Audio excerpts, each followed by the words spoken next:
अस्सलामुअलैकुम, कैसे हैं आप सब। आज हम बनाते हैं मूली और पालक का ये मज़ेदार सा सालन। बहुत ही डिलीशियस ये रेसिपी बनती है। आपने वीडियो को एंड तक क्लास में वॉच करना है। जैसा कि मूली और पालक का सीज़न है, अगर आपने इसे ट्राई नहीं किया तो समझिए आपने कुछ भी नहीं ट्राई किया। इसके अलावा अगर आप चैनल पे नए हैं तो चैनल को सब्सक्राइब कर दीजिए। चलिए रेसिपी स्टार्ट करते हैं। सबसे पहले हमारे पास है 1 kg पालक। इसे अच्छे से बनाने के बाद वॉश कर लेंगे, फिर नॉर्मल से साइज में इसकी कटिंग कर लेंगे। डबल क्वांटिटी में पालक को ऐड करना है। साथ में आज हमारे पास मूली लेंगे हाफ क्वांटिटी में। इसे भी अच्छे से पील करने के बाद इस तरह से नॉर्मल से साइज में इसकी कटिंग कर लेंगे, क्यूब्स की शेप में, ना तो बहुत ज़्यादा मोटे हों और ना ही बहुत ज़्यादा पतले।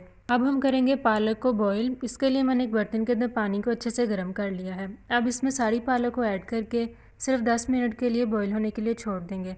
10 मिनट के अंदर ये अच्छे से बॉईल हो जाएगी। चम्मच की हेल्प से इसे पानी के अंदर डिप कर देते हैं। पानी आपने इतना ऐड करना है जिसके अंदर ये आसानी से डिप हो जाए। कवर करके 10 मिनट्स के बाद इसे चेक करते हैं। देखिए इस तरह से इसके अंदर बॉईल आना स्टार्ट हो चुके हैं। अब हम फ्लेम को ऑफ कर देते हैं और इसका पानी निचोड़ लेंगे। ये बहुत ही जल्दी सॉफ्ट हो जाती है, इसीलिए इसे 10 मिनट्स के लिए ही सिर्फ बॉईल होने देना है। पानी निचोड़ के इसे एक साइड पे अलग करके रख देते हैं। अब हम मसाला रेडी करते हैं। इसके लिए तकरीबन 2 कप के करीब ऑयल ऐड करेंगे। पालक के अंदर ऑयल ज़्यादा ही ऐड करते हैं। अब एक बड़े साइज़ का प्याज था चॉप किया हुआ, उसे ऐड करेंगे। लहसुन है चॉप किया हुआ, उसे ऐड करेंगे। टमाटो उसे ऐड करेंगे। साथ में 1 टेबल स्पून साल्ट, 1 टेबल स्पून भर के red chilli powder, half tablespoon हल्दी पाउडर। मसाले की अच्छी तरह से भुनाई कर लेंगे 5 से 6 मिनट के लिए। और जब सारा प्याज वगैरह अच्छे से सॉटेड हो जाए तो फिर इसके अंदर पालक और मूली को शामिल कर देंगे। तो देखिए फिर मसाला अच्छे से रेडी हो गया है। अब इसमें मूली ऐड की और साथ में ये है जी पालक सिर्फ इतनी सी बचती है, इसलिए इसे ज़्यादा शामिल करते हैं। ये ज़्यादा ठंडी हो चुकी है, इसीलिए इसकी मिक्सिंग करनी थोड़ी मुश्किल होगी।